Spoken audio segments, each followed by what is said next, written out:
Have you ever looked at your life and thought nothing is missing? Yet your body feels weaker, your mind feels heavier, and small troubles keep stacking up. Have you ever asked yourself why some people seem protected by an invisible cushion of good fortune, while others keep stumbling over the same small stones again and again? Welcome back to the channel. Stay with me, because today we are going to talk about a cause that hides in plain sight. It is not dramatic. It does not show up like a thunderstorm. It shows up like a habit. The first idea is this: what many people call bad luck is often the slow ripening of ordinary causes, especially the habit of wasting. The second idea is this: waste is not only about money or objects. The most expensive waste is the waste of attention, gratitude, time, and the blessings that keep you alive. When you leak those every day, you quietly trade away health and merit, and then you wonder why life feels harder. Let me begin with an image that fits modern life. Imagine a beautiful house with a small leak in the roof. The leak is not big enough to scare you. It does not collapse the ceiling on day one. It only drips, one drop, then another. You ignore it because it seems small. Months pass. The wood softens. Mold grows. The air changes. Then one day you wake up coughing. The walls smell wrong, and you are shocked. How did it get this bad? That is how daily waste works. It is not one huge mistake. It is the drip, drip of carelessness, entitlement, and forgetting. Not just forgetting a teaching, but forgetting the most basic truth of karma. Causes accumulate. Small causes become big results. Many people today look like they have everything, yet they are more anxious, more exhausted, more easily sick, and more surrounded by small misfortune. Bills appear unexpectedly. Relationships break over small words. Sleep becomes thin. The body feels inflamed. The mind feels like it is always running, but never arriving. They say, "I must have bad luck." They say, "It is my fate." They say, "My destiny is just like this." But what if it is not destiny? What if it is training? What if it is a pattern you repeat so often that it becomes your environment? In Buddhist language, we would say it is karma. Not as a punishment from the sky, not as a superstition meant to scare you, but as the plain law that intention, speech, and action shape the mind, and the mind shapes the life you experience. When you waste, you are not only losing objects, you are training a mind that does not treasure what it has.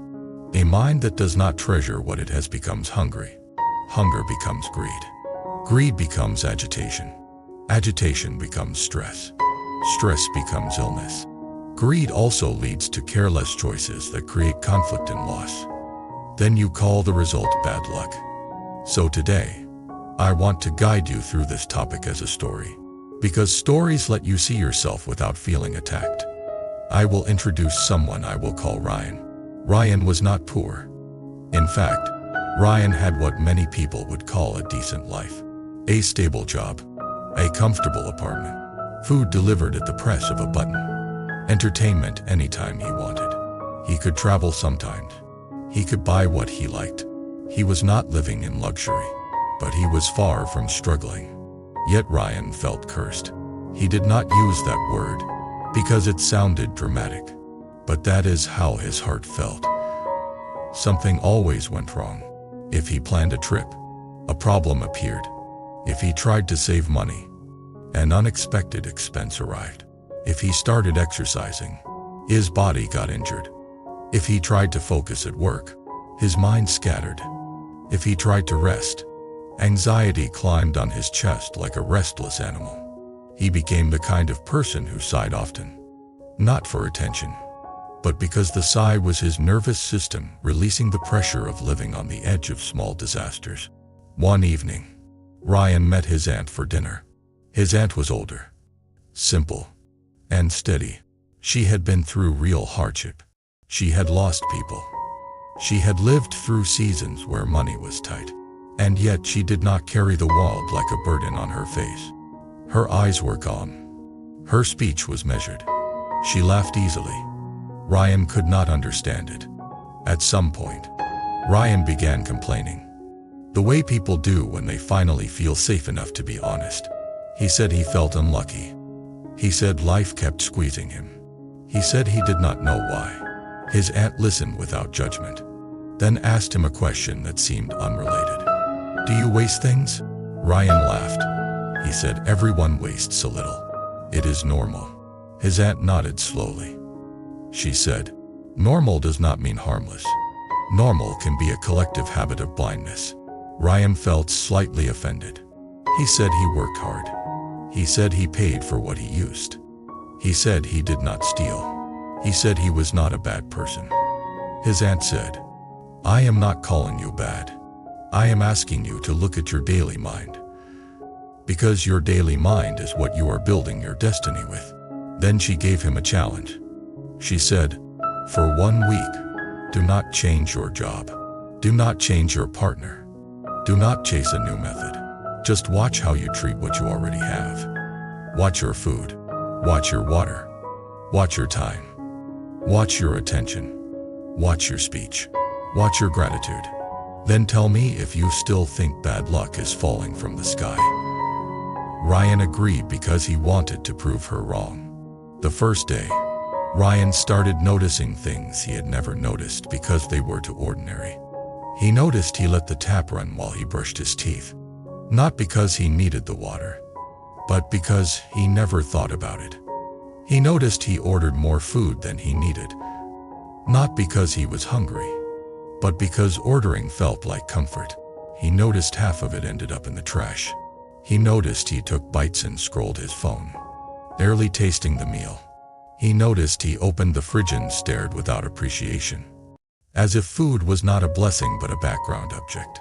He noticed he bought small things online impulsively, not expensive, but constant. Packages arrived like little dopamine gifts. He hardly remembered what he ordered. He noticed his apartment was full of objects that did not actually serve him. They served his restlessness for 10 minutes, then became clutter that made him feel heavier. He noticed something even more uncomfortable. He wasted his own energy by replaying arguments that were over. He wasted his attention by scrolling for an hour, then feeling empty, then scrolling again to escape the emptiness. He wasted his words by gossiping lightly, not cruel gossip, but the kind of talk that slowly trains the mind to judge and compare. By the end of the day, Ryan felt strange, not guilty in a moral way, but exposed. He saw how much of his life was leaking through small holes. And then he saw the deeper point. Waste was not only his behavior. Waste was his attitude. His mind acted like blessings were endless, so he treated them casually. Casualness became habit. Habit became karma. On the second day, he noticed how he treated time. He had always said he had no time. No time to exercise. No time to meditate. No time to call family. No time to cook. No time to rest properly. Yet he had time to scroll until midnight. He had time to binge shows. He had time to argue in his head about people who were not even present. He had time to chase endless content. He realized something painful. He did have time. He just spent it the way a careless person spends money, with no awareness of value. In Buddhist practice, time is not just a schedule. Time is life force. Every minute is a breath that will not return. When you waste time, you are not only losing productivity, you are losing the opportunity to cultivate wisdom, compassion, and inner stability. You are also training the mind to be scattered and hungry. A scattered, hungry mind creates suffering, even in a comfortable environment. So Ryan tried something simple. Instead of scrolling while eating, he put the phone away and ate one meal with full attention. He did not turn it into a spiritual performance. He simply tasted the food. He chewed slowly. He noticed the warmth, the texture, the way the body receives nourishment. And something surprising happened. He felt calmer after the meal. Not because the food was special, but because his mind was not split. When attention is gathered, the nervous system rests. When the nervous system rests, the body digests better. When the body digests better, energy improves. When energy improves, mood improves. That is karma too. Not cosmic karma, but bodily cause and effect. On the third day, Ryan noticed he wasted gratitude. That might sound odd.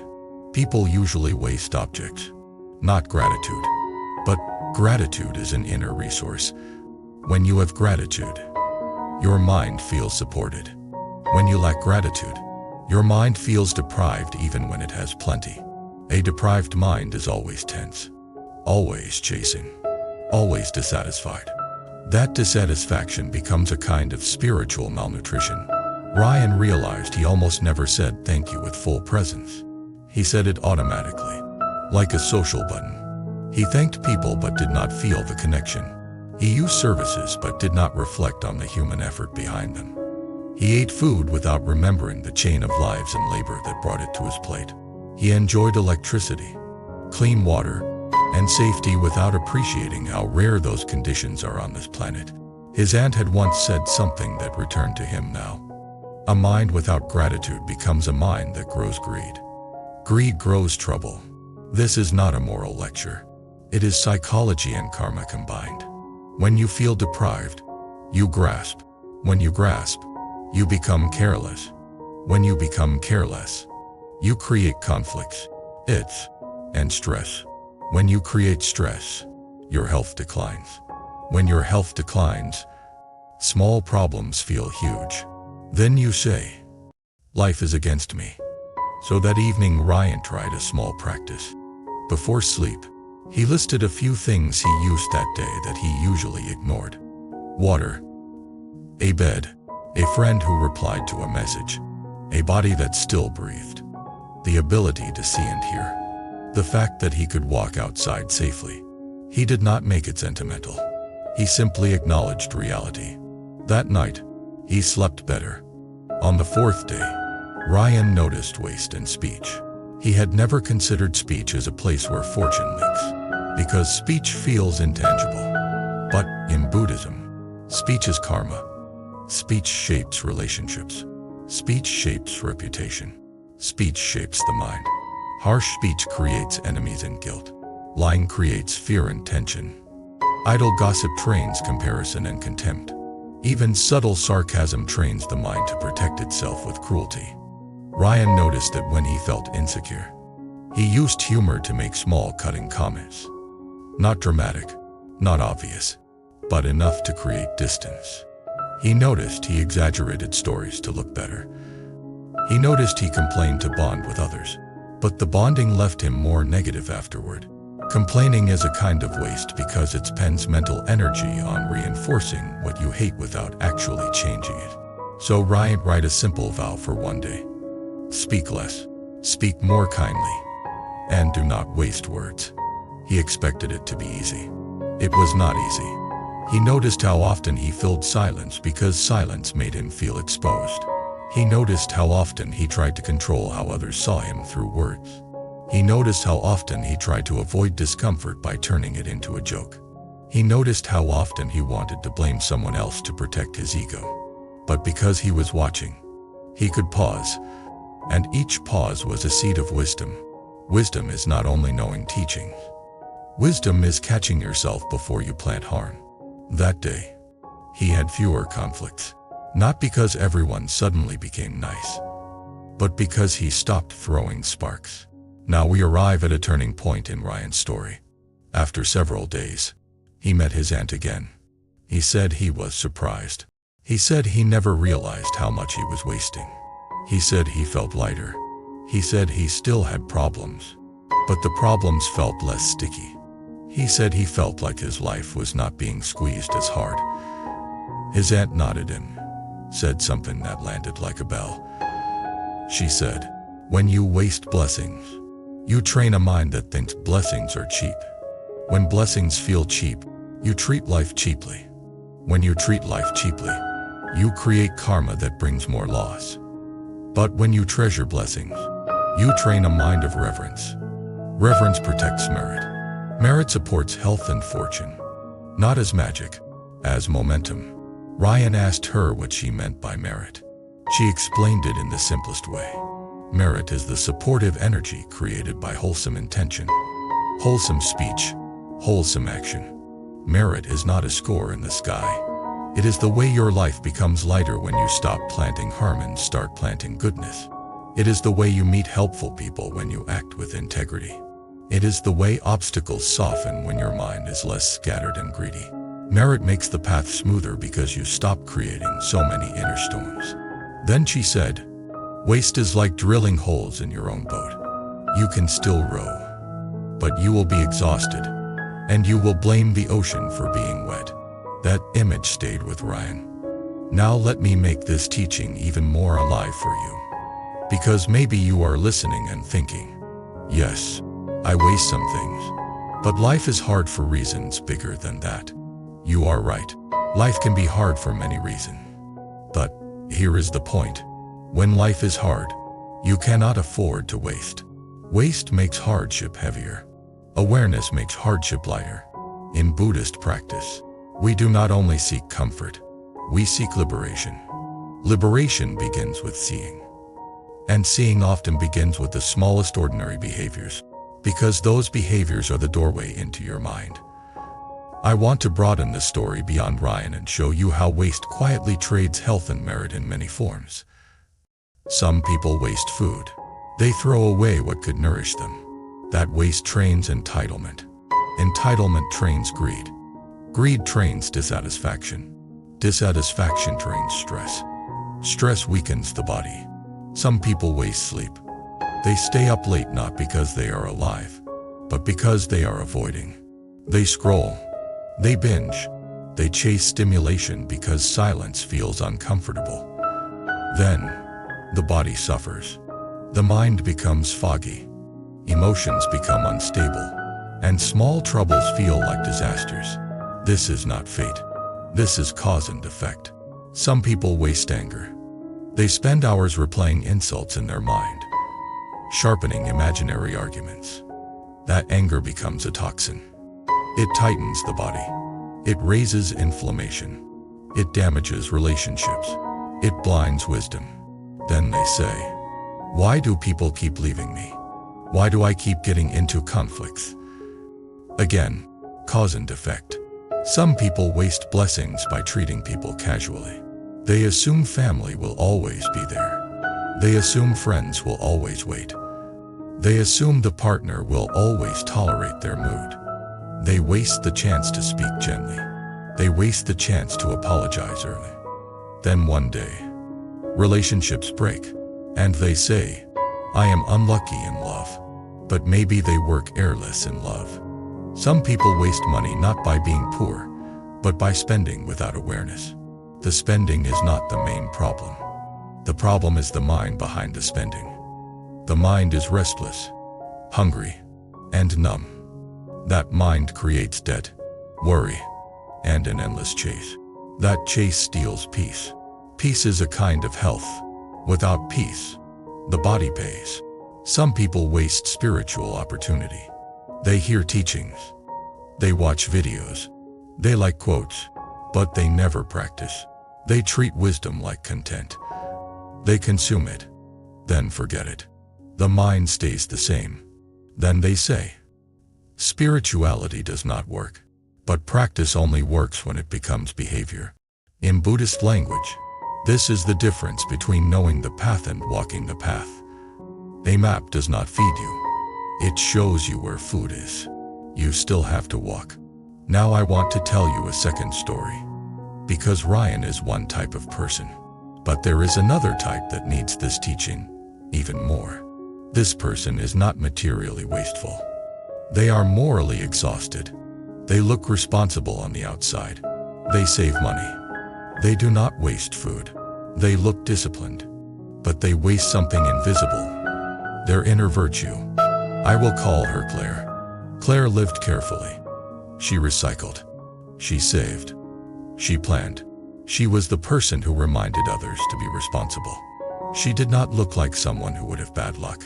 Yet Claire felt the same small misfortunes. Health issues, chronic tension, relationships that soured, projects that collapsed at the last minute. She felt betrayed by life because she was doing everything right. What was happening? When you listened closely to Claire, you discovered her mind was full of contempt. Not loud contempt, quiet contempt. She judged people constantly. She compared herself constantly. She looked down on others for being careless. She used moral superiority as a shield against insecurity. This is also a kind of waste. It wastes compassion. It wastes humility. It wastes the chance to connect with people. It wastes the chance to learn. In Buddhism, pride is a major obstacle because pride blocks wisdom. Pride says, I already know. Pride says, I am better. Pride makes the heart dry. A dry heart cannot hold blessing easily because blessing is supported by warmth, generosity, and connection. Claire was not being punished by the universe. She was living inside her own inner climate. Her inner climate was cold. Coldness isolates. Isolation creates stress. Stress weakens health. Coldness also creates subtle conflict. People feel judged. People pull away. Opportunities shrink. So the teaching for Claire was different.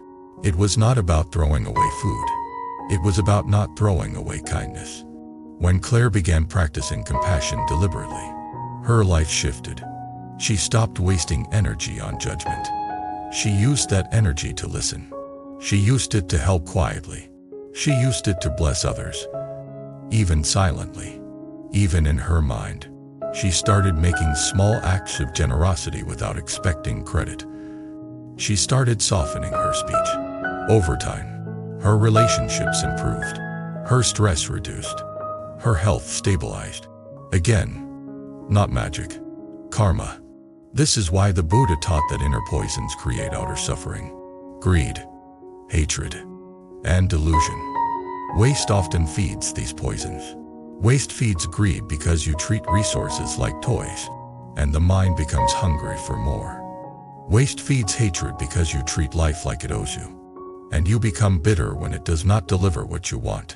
Waste feeds delusion because you forget impermanence and believe you have endless chances, endless resources, endless time. So when you reduce waste, you are not becoming stingy. You are becoming awake. Awake means you recognize value. Value is not only money.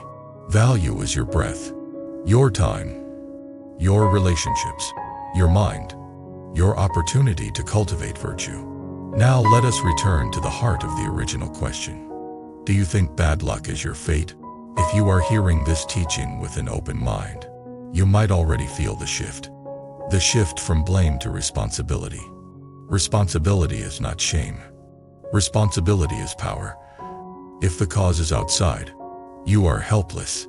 If the cause is inside your daily choices, you have a path. So what is the path that reverses this kind of quiet leakage of fortune? The path is not extreme.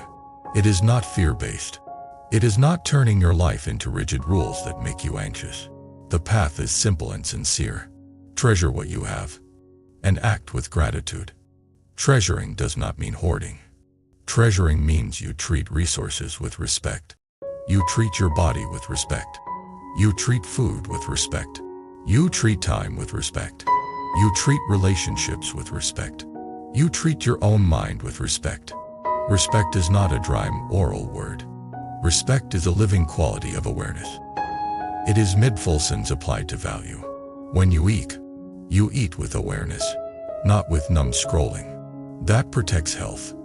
When you speak with care, not with careless sarcasm. That protects relationships.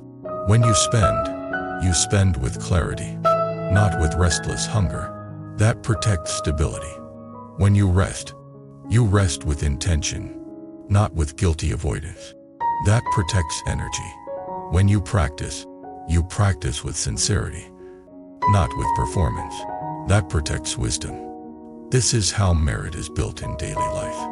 Merit is built by wholesome causes. In many Buddhist traditions, people speak of the 6 perfections: generosity, ethics, patience, effort, concentration, wisdom. You do not need to memorize the list to live it. Every time you avoid waste, You are touching several of these at once. You are practicing generosity because you are not consuming mindlessly. You are leaving more for others, directly or indirectly. You are practicing ethics because you are reducing harm, including the harm of careless consumption. You are practicing patience because you are not grabbing instantly. You are pausing. You are practicing effort because you are training a new habit. You are practicing concentration because you are bringing attention back. You are practicing wisdom because you are seeing cause and effect. And when these qualities grow, your destiny changes because you become a different person planting different seeds. Now I want to offer a deeper layer that many people overlook. Some people waste, not because they are evil or greedy, but because they are numb. Numbness is often a response to pain. When the heart is hurting, the mind looks for quick comfort. Comfort becomes consumption. Consumption becomes waste. Waste becomes guilt. Guilt becomes more pain. Then, the cycle continues. If that is you, do not treat this teaching as a weapon against yourself. Use it as a gentle wake-up call. Ask yourself what pain you have been trying to cover with consumption. Ask yourself what loneliness you have been trying to silence with scrolling. Ask yourself what fear you have been trying to escape through buying and eating and distracting. Then meet that pain with compassion. Compassion is not indulgence. Compassion is the willingness to be present with your own suffering without turning it into more harm. This is why Buddhist practice always brings us back to the mind. Because the mind is where the cycle begins. Now let me tell you the part of Ryan's story that made everything click for him. 1 week after his experiment, he faced an ordinary inconvenience. His train was delayed. He was late. In the past, this would have triggered anger, complaint, and a chain of negativity that would poison his day. He would have wasted an hour of mental energy on rage. This time, he noticed the anger rising. He felt it in the chest. He felt it in the jaw. He felt the story forming. This always happens to me. I am unlucky. Life is against me. Then he remembered the teaching. He remembered the leak in the roof. He remembered the holes in the boat. He asked himself, do I want to waste this moment too? He breathed. He looked around. He saw other humans waiting, also tired, also dealing with life. He felt compassion rise. Not big compassion, simple compassion. He stopped feeding the story. The anger passed faster. That day, something small but meaningful happened. While waiting, he noticed an older woman struggling with a heavy bag. He helped her. She thanked him. They spoke briefly. The conversation was warm. It did not change the world, but it changed his heart. Ryan realized something shocking. When he stopped wasting energy on complaint, he had energy available for kindness. And when he acted kindly, he felt supported by life in a new way. This is merit. This is how fortune is built. Not by demanding the world give you gifts, but by becoming the kind of person whose mind is aligned with generosity and care. When your mind is aligned, your life becomes less tangled. Now, I want to speak to you as the person listening to this long video. Because many of you are here because you want something practical, something you can actually live. So let me say it plainly, without lists, without performance. If you want to reverse the feeling of constant bad luck, again by reducing waste in the places you can see today. Not because a God is watching, but because your own mind is being trained. Treat your food as nourishment, not as background noise. Eat with presence sometimes. Treat your sleep as medicine, not as something you steal from yourself. Treat your time as life, not as something you throw at endless content. Treat your words as karma, not as entertainment. Treat your relationships as impermanent blessings, not as objects you can ignore. Treat your body as a vehicle for practice, not as a machine you can exploit without cost. Treat your attention as sacred, because attention is where your life happens. When you do this, you will notice something. You become calmer. Your heart becomes less hungry. Your mind becomes less scattered. Your health becomes more stable. Your relationships become less fragile. and the feeling of being cursed begins to fade. Not because the world changed overnight, but because you stopped drilling holes in your own boat. This is why the Buddha emphasized mindfulness. Mindfulness is not a trendy word. Mindfulness is the guard at the gate. Without it, the mind leaks everywhere. With it, the mind gathers. A gathered mind is a fortunate mind because it can see consequences early. That is wisdom. Wisdom prevents many disasters that people call bad luck. Now I want to share a personal style reflection in the voice of a channel host, because I know many of you connect through real-life honesty. There was a period in my life when I felt like small obstacles were everywhere. I would lose things, miss messages, sleep poorly, feel irritated, get sick easily. I blamed stress. I blamed the world. I blamed bad timing. Then, I looked closer. I was wasting myself. I was wasting attention with constant distraction. I was wasting energy with resentment and complaint. I was wasting sleep. I was wasting food by eating without awareness and then feeling heavy and foggy. I was wasting relationships by being present physically but absent mentally. When I began changing those small habits, the world did not become perfect, but I felt different. I felt less hunted. I felt more grounded. I felt like life was not always pushing against me, because I stopped pushing against life with my own unconsciousness. That is the quiet miracle of practice, not supernatural, but deeply real. Now I want to close this story by returning to the heart of compassion and destiny. You are not here only to survive. You are here to wake up. Awakening begins when you stop reading life as disposable. Wisdom begins when you see cause and effect. Compassion begins when you stop wasting your heart on contempt and start using it to bless what is in front of you.